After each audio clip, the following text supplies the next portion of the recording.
이번 시간은 외상 및 스트레스 사건 장애에 대해서 알아보도록 하겠습니다.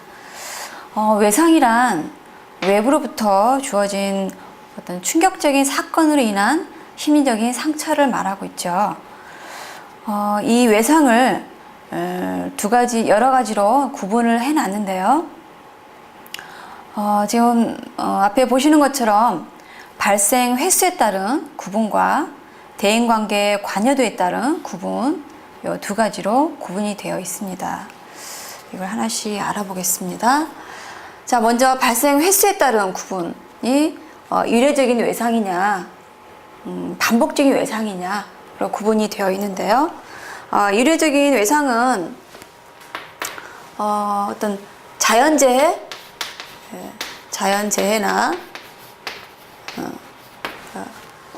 지진이나 홍수나 산사태 이런 자연재해나 그리고 이제 기술재해,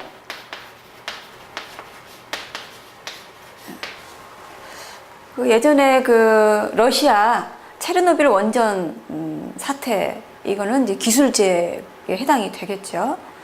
그리고 이제 폭력적인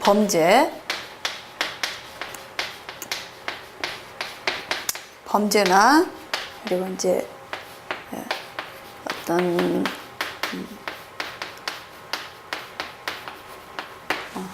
상실, 이별 이런 것들이 이제 일회적인 외상이 되겠고요. 반복적인 외상은 이제 반복적으로 가족이나 이제 가까운 사람들로 인한 어떤 학대, 성폭력, 그리고 이제 전쟁 같은 경우는 굉장히 장기간에 걸쳐서 일어나는 일이죠. 전쟁, 그리고 수용소, 그리고 이제 감옥에 가는 경우, 이런 것들이 이제 반복적인 외상이 되겠고요. 그다음에 대인관계 관여도에 따른 구분은 이제 세 가지로 나눠져 있죠. 인간 외적인 외상, 그러니까 인간으로 인한 게 아니라는 거죠. 그리고 이제 대인관계적 외상이라고 해서 이제 인간 외적인 외상과 이제 반대가 되겠죠. 인간 간, 그러니까 인간에 의해서 상처를 받는 인간 간 외상이라고도 말을 합니다. 그리고 이제 애착 외상, 세 가지로 나눌 수가 있습니다. 인간 외적인 외상은 아까 자연재해가 해당이 되겠죠. 자연재해나, 그다음에 어떤 인간이 개입되지 않은 재해들이죠. 그래서 이게 우발적으로 일어나는 그때 되겠고요. 그다음에 인간 간 외상은 이제 인간의 어떤 타인에 의해서 고의적으로 상처를 받는 경우가 되겠고요. 여러 가지, 이제 전쟁도 사람이 일으키는 거니까요. 전쟁, 테러, 살인, 사람에 의해서 고의적인 상처라면 폭력이 되겠죠. 강간, 고문도 해당이 되겠고요. 그리고 부주의로 일어난 화재나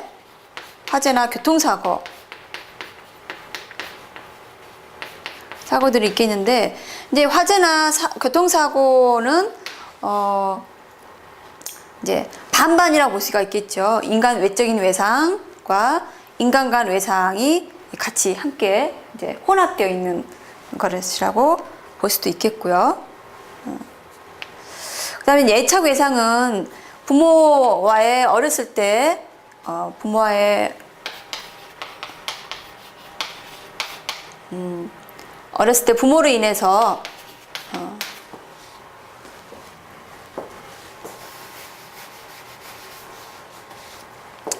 부모로 인해서 학대를 받았거나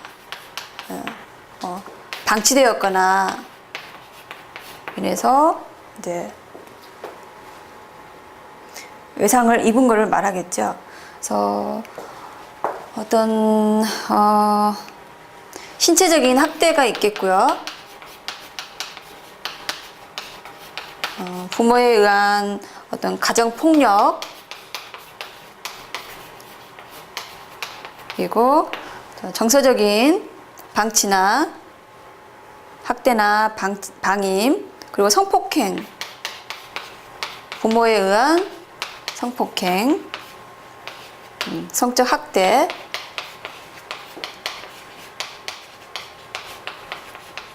등이 해당이 되겠습니다. 그래서 이렇게 특히 어린 시절에 입은 이런 애착 외상은 이 성장을 하면서 성장을 해서 다른 사람과의 신뢰 관계에 굉장히 신뢰 관계를 형성할 수 없는 형성할 수 있는 능력을 굉장히 훼손하고 지속적으로 영향을 미치게 되겠습니다. 자, 그러면 외상 및 스트레스 사건 장애의 종류를 한번 보겠습니다. 먼저 외상 후 스트레스 장애, 우리가 많이 들으시는 PTSD가 외상 후 스트레스 장애가 되겠고요.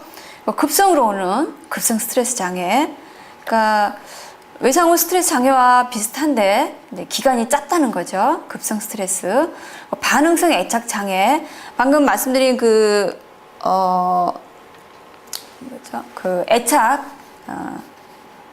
애착 외상과 관련이 많은 거죠. 반응성 애착 장애, 그리고 탈억제, 사회 관여 장애, 그리고 적응 장애가 되겠습니다.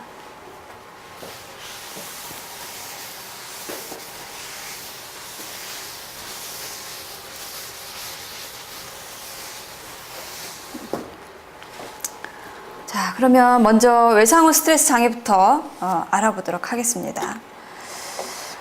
외상 후 스트레스 장애는요, 충격적인 어떤 외상 사건을 경험한 후에 어떤 심리적인 부적응 증상이 나타나는 경우를 말하는데요.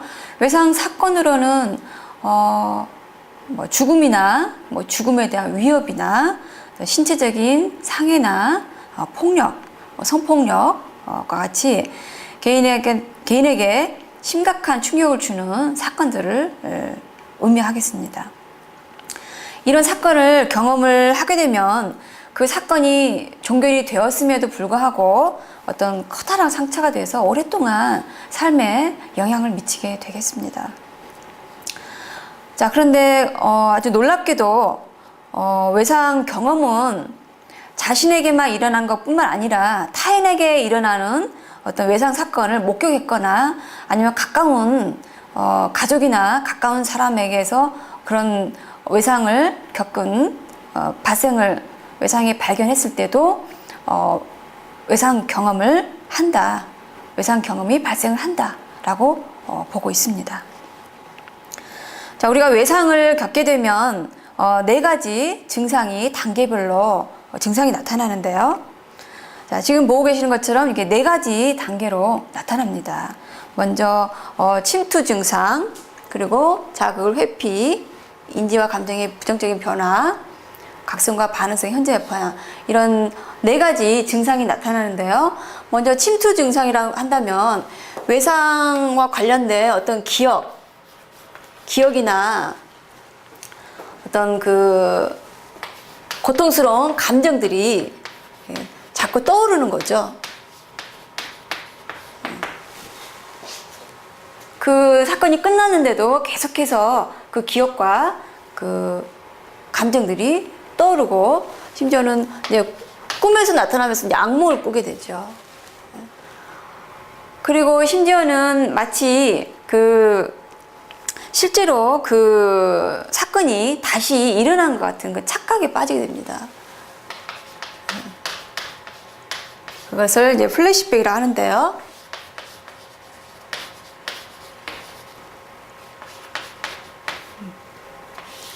실제로 그 사건이 일어난 것 같은 그런 생생한 느낌을 받으면서 아주 강렬한 고통이 밀려오게 합니다. 그리고 아주 과도한 생리적인 반응까지 나타나죠.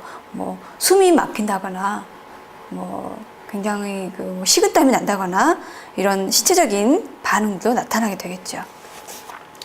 자, 두 번째는 이제 그 자극들을 회피하게 되죠.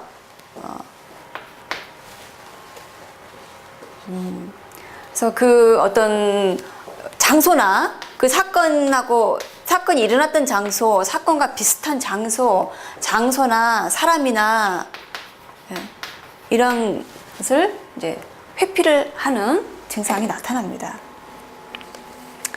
어떤 상황이나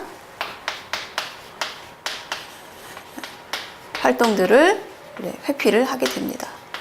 세 번째는 인지와 감정에 부정적으로 변화가 일어나는데요. 일단은 그 어떤 기억을 하지 못한다거나 아니면은 원인과 결과를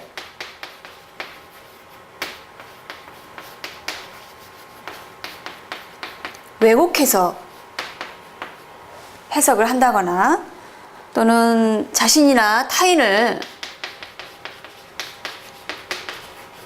책망한다거나 또는 어떤 부정적인 신념들, 뭐 나는 나쁜 사람이다, 나는 뭐 이 세상에 아무도 믿을 사람이 없다, 나는 이미 더럽혀진 사람이다, 이런 식으로 또 부정적인 신념을 갖게 됩니다.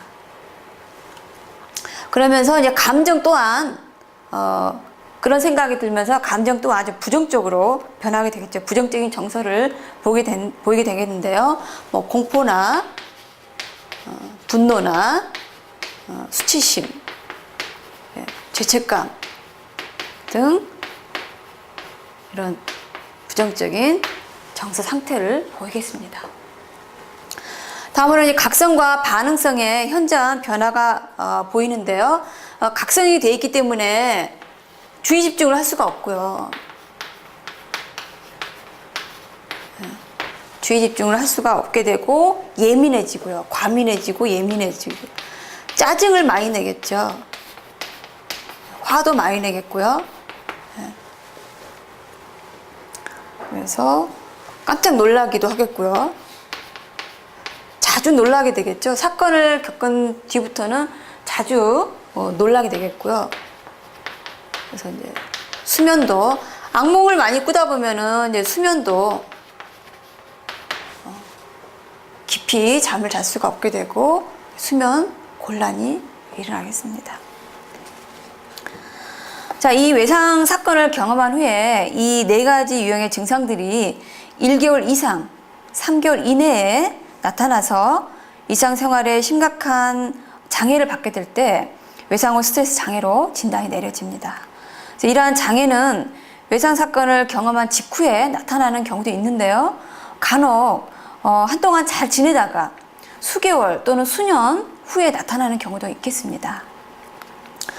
또한 아동은 성인에 비해서 외상 사건을 겪은 후에 이 외상 후 스트레스 장애로 이어질 가능성이 매우 높습니다. 또 아동은 성인과 좀 다른 양상을 보이는데요. 그러니까 아동은 외상 사건을 떠올리기보다는 그 외상 사건과 관련된 어떤 내용, 주제들을 놀이 형식으로 다시 이렇게 재현을 해냅니다. 그래서 놀이 치료 같은 거 하게 되면 거기에서 그대로 그것을 재현을 하는데요. 또 아동은 외상과 관련된 그런 직접적인 꿈을 꾸기보다는 이 아동의 꿈에서는 이제 괴물로 많이 나타나죠. 괴물한테 쫓긴다거나 아니면은 어떤 다른 사람을 괴물로부터 구해낸다는 그런 꿈들을 많이 꾸겠습니다. 또 아동은 성인과 다르게 이 외상을 회피하거나 부인을 하지 못하기 때문에 어떤 그런 심리적인 그런 불안을 어떤 분리불안이나 그러니까 엄마랑 떨어지지 않으려고 하거나 또는 어떤 신체화 증상, 여기저기 아프다거나 또는 비행 행동 등으로 나타나는 경우가 많겠습니다. 임상적인 특징을 보면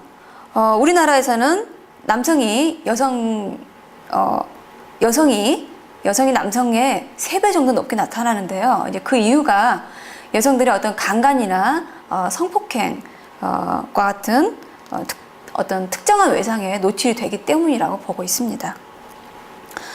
또한 다른 장애와 공병률이 상당히 높은데요. 공병률 순서는 주요 우울 장애가 제일 높고요. 그 다음에 이제 범불안 장애가 되겠습니다. 그러니까 외상을 겪은 후에 굉장히 이제 불안을 느끼게 되겠죠. 그리고 공병률에 이제 성착도 나타나는데요. 남성은 알코올에 의존한다거나 또는 주요 우울 장애나 또 품행 장애 순서로 나타나고요. 여성은 주요 우울 장애와 어떤 공포증, 특정 공포증이나 사회 공포증으로 나타나는 경향이 높겠습니다. 자, 원인을 보면은요, 이 원인을 알기 전에 이 장애를 이해하기 위해서는 그러니까 같은 사건을 겪었는데도 어떤 사람은 이렇게 외상 후 스트레스 장애를 증상을 나타내는 사람이 있고 그렇지 않고 잘 넘어가는 사람이 있습니다. 그래서 이 장애에 대해서 취약한 사람들의 어떤 특성을 이해하는 게 중요하다고 보고 있습니다. 자, 그래서 그 이제 취약성에 대해서 그러니까 PTSD의 유발에 미치는 어떤 개인적인 특성에 대해서 얘기를 해놨는데요.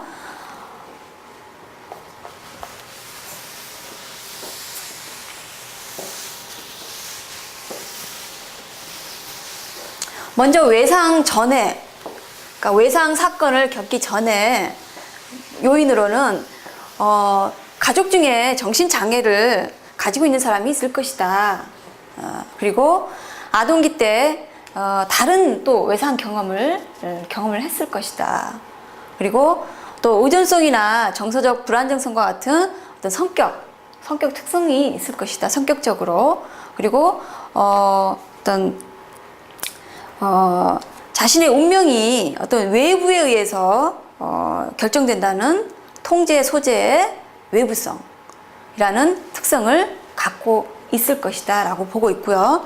그 다음에 외상 중으로는 그러니까 외상 사건이 얼마나 사건 자체가 심각하냐 그거에 그래서 외상 자체의 특성을 의미를 하는데요. 그러니까 외상 사건의 강도가 심한 정도, 그리고 자주 노출됐을 경우, 그리고 사건이 타인의 악의에 의한 것일 때, 그리고 가까운 사람에게 일어났을 때, 이럴 때 더 PTSD가 더 높게 유발이 될 것이다 라고 보고 있고요. 그 다음에 외상 후 요인으로는 이제 외상을 경험한 후에 어떤 사회적인 지지 체계나 친밀한 관계가 부족해서 더 유발할 가능성이 많고, 또 외상 경험 이외에 또 추가적인 어떤 생활 스트레스가 있을 경우에, 그리고 어떤 생활의 불안정, 그리고 심한 음주나 도박으로 인해서 이 PTSD 유발이 높아질 것이다 라고 얘기를 하고 있습니다. 또 생물학적인 입장에서는 유전적인 요인으로 방금 말씀드린 그 취약성이 관련 있다고 보고 있고요. 또 신경 전달 물질에 이상이 있다라고 주장을 하고 있습니다. 정신분석적 입장에서는 외상 사건이 유아기 때 미해결된 무의식적 갈등을 다시 불러일으킨 것이다 라고 주장하고 있습니다. 그래서 어떤 퇴행이 일어나서 억압이나 부인이나 취소하는 방어 기제가 동원돼서 증상이 초래된다고 보고 있습니다. 행동주의적 입장에서는요, 조건 형성의 원리를 통해서 설명을 하고 있는데요. 외상 사건이 무조건 자극이 되고 외상적인 단서가 자극 조건이 돼서 이 불안 반응이 조건 형성이 된 것이다 라고 보고 있고요. 이 불안을 감수하기 위해서 회피하는 행동을 보이게 되고요. 또 어떤 고통스러운 감정을 느끼고 싶지 않아서 감정을 억압을 시켜서 이 감정 반응이 무감각해졌을 것이다 라고 보고 있습니다. 그리고 호로위츠가 이 외상 정보가 어떤 과정을 통해서 인지적으로 처리되고 그리고 그 기존 갖고 있는 그 사고 체계와 사고 체계에 어떻게 통합되는지를 설명하는 스트레스 반응 이론을 주장을 했는데요. 먼저 5단계로 나눠져 있죠. 자, 먼저 이 외상을 경험한 후에 이 스트레스를 어떤 단계로 반응을 하면서 이렇게 통합을 시키는지 단계가 5단계 나와 있습니다. 첫 번째가 이제 절규하는 단계죠. 이제 극심한 어떤 고통이나 스트레스로 굉장히 고통을 받고 있는, 호소하고 있는, 그래서 너무나 고통스럽기 때문에 방금도 말씀드린 그 방어 기제, 억압을 시키거나 부인을 하거나 취소를 시키는 방어 기제를 동원을 하고 있습니다. 이 단계가 1단계 절규하는 단계고요. 자, 2단계는 이제 회피하는 단계죠. 아까도 잠깐 말씀드렸지만 너무나 고통스러워서 회피하고 싶어지는 거죠. 그래서 기억을 잘 못하거나 아주 잊어버리고 싶으니까 기억을 못하고, 그리고 그런데 그 기억이 자꾸 의식으로 뚫고 들어오는 침투 현상을 느끼고 있습니다. 그래서 실제 그 사건이 일어난 것 같은 플래시백 효과, 착각을 일으키면서 굉장히 고통스러워하거나 또는 이제 악몽을 꾸면서 괴로워하는 그런 단계가 되겠고요. 이렇게 즉 아까 설명드린 이게 침투 현상인데요. 이런 침투 현상은 그러니까 회피하려고 하는 이유가 자꾸 그 기억이 떠오르기 쉽지 않아서 자꾸 이제 회피를 하는데요. 이게 이 사건을 이제 인지적으로 처리를 하지 못하니까 계속 의식으로 침투하고 들어오는 거죠. 자, 3단계가 이제 동요 단계인데요. 이때는 이제 회피와 침투가 같이 있는 그런 단계입니다. 함께 나타나는 단계인데요. 이때 이 시기에 굉장히 사회적으로 부적응 현상이 나타나는데, 이 부적응 현상이 나타날 때 바로 이 외상 후 스트레스,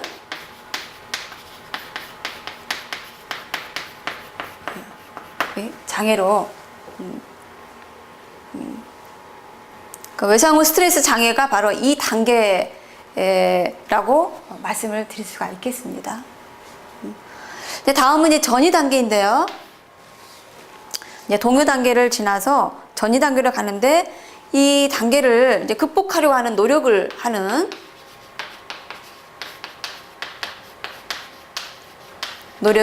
단계가 되겠습니다. 그래서 이제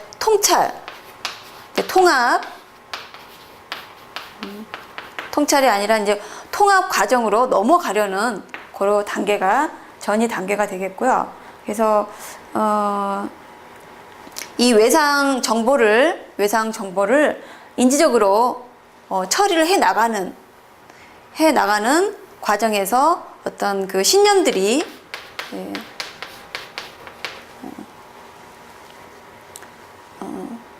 기존에 갖고 있는 어떤 신념 체계와 통합해 나가려고 하는 그런 단계가 전이 단계가 되겠습니다. 이제 마지막 단계가 이제 통합 단계인데요. 이 외상 경험의 이 경험 자체를 충분히 탐색을 하고 충분히 탐색하는 단계고요. 그리고 이제 이 통합을 기존의 신념 체계와 통합을 해서 이제 회복되는 단계가 되겠습니다. 그래서 우리가 특히 그런 얘기들을 하죠. 성장을 하려면 고통이 반드시 따라야 된다. 그래서 좀 더 이 고통을 통해서 더 뭔가 성장이 되고 뭔가 확대가 되는 단계가 되겠습니다. 그래서 이제 아까 말씀드린 그 인지적으로 또는 감정적으로 그 변화가 된다고 했는데 부정적으로 변화가 됐었죠. 나는 더럽혀진 사람이다. 나는 이런 부정적인 신념들이 이제 긍정적으로 바뀌게 됩니다. 그래서 그건 뭐 내 잘못이 아니었다. 그런 사건을 통해서 자신과 타인을 많이 책망을 하고 그래서 자신에 대해서도 신념이 부정적으로 바뀌는데 이제 그런 것들이 다시 긍정적으로 바뀌죠. 그건 내 잘못이 아니었다. 나에게도 아직 희망이 있다. 이렇게 긍정적으로 바뀌겠습니다. 자, 반면 이제 인지적 입장에서는요, 이제 붕괴된 가정 이론이라 해서 이 인생에 대해서 아주 과도하게 경직된 신념을 갖고 있는 사람이, 그러니까 그 신념이 긍정적인 것이든 부정적인 것이든 너무 과도하게 경직된 신념을 가지고 있는 사람들이 이 외상 후 스트레스 장애가 나타나기 쉽다라고 말을 하고 있습니다. 즉 긍정적인 신념을 갖고 있는 사람들은 자신은 매우 유능한 사람이고 세상은 굉장히 안전하다. 이렇게 지나치게 긍정적인 신념을 갖고 있는 사람들은 그런 신념이 붕괴가 되면서 굉장히 혼란스럽고 공포를 유발한다고 되어 있고요. 그리고 이제 부정적인 신념을 가지고 있는 사람들은 자신은 무능하고 세상은 극도로 위험한 것이다 라는 지나치게 부정적인 신념을 갖고 있는 사람들은 자신이 갖고 있는 그런 부정적인 신념을 확증시킴으로써 내 생각이 맞지 않냐 이렇게 자신의 부정적인 신념을 확증시킴으로써 더 우울과 무기력이 강화가 된다고 보고 있습니다. 자, 그래서 치료로는요, 억압이나 부인이나 취소를 하는 그런 방어 기제에 초점을 맞춰서 카타르시스를 통해서 이 외상 사건을 재구성하고 그럼으로 해서 심리적인 내적 갈등을 해소시켜줘야 하는 것을 치료 목표로 보고 있습니다. 또한 이 과정을 통해서 어떤 갖고 있는 성격 구조의 변화에 대한 탐색도 해보고 해결되지 못한 그 무의식적 갈등을 해소를 시키고 또 자아도 강화시키는 것을 치료로 보고 있습니다. 행동치료에서는 지속적인 노출법을 사용해서 외상적인 사건을 단계적으로 천천히 반복적으로 노출을 시켜서 사건을 큰 불안 없이 직면할 수 있도록 유도를 하고요. 그래서 그걸 통해 그 과정 속에서 이제 긴장을 이완시킨다거나 호흡 훈련이나 그리고 인지적인 재구성 그리고 스트레스와 불안을 대처할 수 있는 대처 능력을 향상시키는 것을 치료 목표로 보고 있습니다. 또한 인지치료에서는 사건에 대해서 어떤 의미를 검토하고 적응적인 방식으로 재구성해서 수용하고 통합할 수 있도록 유도를 하고요. 또 안구운동 둔감화라 해서 눈동자를 이렇게 왔다 갔다 회전을 시키면서 그 외상에 대한 기억을 노출을 시켜서 또 외상과 관련된 부정적인 그 생각이나 감정이나 이러한 것들을 약화 약화시키는 그런 방법을 사용하기도 하고요. 약물 치료로는 세로토닌 재흡수 억제제나 항우울제 등을 사용되고 있지만 아직 치료 효과는 미입증된 상태라고 합니다. 자, 다음은 이제 급성 스트레스 장애를 보겠습니다. 자, 급성 스트레스 장애는 외상 후 스트레스 장애와 비슷한데 기간만 짧다고 말씀드렸죠. 3일 이상에서 1개월 이내에는 이 그러니까 단기 동안 지속되는 경우를 급성 스트레스 장애로 보고 있습니다. DSM-5에 의하면 지금 보고 계시는 그 14개의 증상 중에서 9개 이상의 증상이 나타날 때 급성 스트레스 장애로 진단이 됩니다. 자,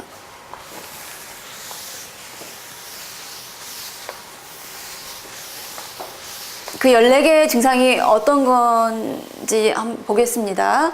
먼저 지금 계속 반복되고 있는 얘기죠. 침투 증상, 외상 사건에 반복된 기억, 계속 기억이 이제 침투 의식으로 올라오는 거고요. 그리고 악몽을 많이 꾸게 되고요. 그리고 착각을 지금도 그 사건이 일어난 것 같은 착각에 빠지게 되고요. 그러면서 급격한 갑작스러운 해리 반응이 보이기도 합니다. 그다음에 외상 사건 단서에 대한 강렬한 반응들을 보이기도 합니다. 그다음에 긍정적인 감정을 잘 느끼지 못하게 되죠. 그러니까 어떤 고통스러운 그런 감정을 억압을 시키다 보니까 이 감정이 더 둔해지게 되겠고요. 또 자신의 주변 세계나 자신에 대한 어떤 변형된 인식, 자신에 대한 부정적인 생각으로 변하고 타인에 대해서도 세계에 대해서도 굉장히 부정적으로 변하죠. 굉장히 위험한 세상이다. 나는 더럽혀진 몸이다. 나는 사랑받지 못한 존재가 될 것이다 라는 인식이 변하게 되겠고요. 외상 사건의 중요 측면에 대한 기억을 못하게 되는 증상이 나타나게 됩니다. 또한 외상 경험을 떠올릴 수 있는 자극이나 단서들을 이제 회피를 하게 되겠고요. 어떤 상황이나 장소나 사람을 회피를 하겠습니다. 외상 사건과 관련된 기억이나 감정을 회피하게 되고요. 또 수면이 곤란해지고 사람이나 장소를 아주 과잉 경계를 하게 됩니다. 그리고 주의 집중이 곤란해지고 과장되게 깜짝깜짝 놀라고 짜증과 분노를 폭발하는 이 14개의 증상 중에서 9개 이상의 증상이 해당될 때 급성 스트레스 장애에 해당이 되겠습니다. 자, 이 장애는 아까 단기간이라고 말씀드렸죠. 3일 이상, 1개월 이내에 일어나는 것이 핵심 특징이고요. 유병률은 사건의 종류에 따라서 상당히 다릅니다. 강간이나 가족 폭력이나 총기 사고의 목격과 같은 어떤 대인관계적 외상 사건은 가장 높은 유병률을 보이고 있고요. 그리고 그 피해자들 중에서 20%에서 50%가 급성 스트레스 장애를 나타낸다고 보고 있습니다. 그리고 최초 증상을 경험한 이후에 1개월이 경과가 되면 외상 후 스트레스 장애, 즉 PTSD로 진단을 내려집니다. 그리고 급성 스트레스 장애 환자들이 외상 후 스트레스 장애로 이완되는 확률이 50%가 되겠습니다. 자, 그 원인과 치료는요. 이건 외상 사건이라는 분명한 어떤 사건에 의해서 촉발이 되고요. 또는 취약성 요인도 있고 또 과거에 어떤 정신장애 경험을 했을 수도 있고 또 신경증과 부정적인 정서성을 가지고 있을 수 있겠고요. 회피적인 대처 양식, 회피적인 성향을 갖고 있을 수도 있겠고요. 그리고 외상 사건을 심각하게 지각하는 정도에 따라서 나타날 확률이 많겠습니다. 자, 실제 내담자의 그림을 몇 장 보겠습니다. 자, 다 아동의 그림이고요. 외상을 경험한 후에, 지금 외상을 경험한 후에, 한 달 이내에, 1개월 이내에 그렸던 그림입니다. 작업했던 거고요. 지금, 자유화를 그렸는데요. 물감으로 자유화를 그렸는데, 지금, 뭘 그렸는지 물어봤더니 집과 나무, 태양이라고 말을 했습니다. 그리고 지금 집이 불이 나고 있고 집에 불이 나고 있다고 설명을 했습니다. 그래서 아까도 말씀드렸지만 아동들은 이 감정을 이렇게 그 경험을 이렇게 그림으로 또는 놀이로 재현한다고 말씀을 드렸죠. 그래서 그때 경험했던 외상 사건을 이렇게 그림으로 표현을 해낸 걸로 보고 있습니다. 그다음에 이 같은 아동인데요. 지금 보시면 강아지를 만들었다고 하는데요. 지금 여기를 보시면 끈과 여러 가지 다양한 끈으로 지금 칭칭 이렇게 끈을 이렇게 묶어놓은 것을 볼 수가 있겠습니다. 그래서 이런 모습을 봤을 때, 이런 반응을 봤을 때 굉장히 불안하다. 불안을 많이 느낄 경우에 뭔가 안전한 것을 찾기 때문에 이렇게 끈을 통해서 묶음으로써 안전함을 받고자 하는 보상 행동으로 볼 수가 있겠습니다. 그 다음에 오른쪽 위에 그림은 집과 집을 연결을 시켜놨는데 지금 집 아래로, 그러니까 땅속이죠. 땅을 파서 지금 그러니까 위쪽으로 집을 드나드는 게 아니라 지상으로 드나드는 게 아니라 지금 땅 속으로 집과 집을 이렇게 연결하는 그림을 그렸습니다. 어떤 충격적인 어떤 사건으로 인해서 그 두려움을 이렇게 밖으로 어떤 장소나 사람을 피하고 땅속으로 이렇게 움직이는 그 어떤 두려움을 표현한 것으로 보고 있습니다. 자, 이번 시간은 외상 후 스트레스 장애와 급성 스트레스 장애에 대해서 알아보았습니다.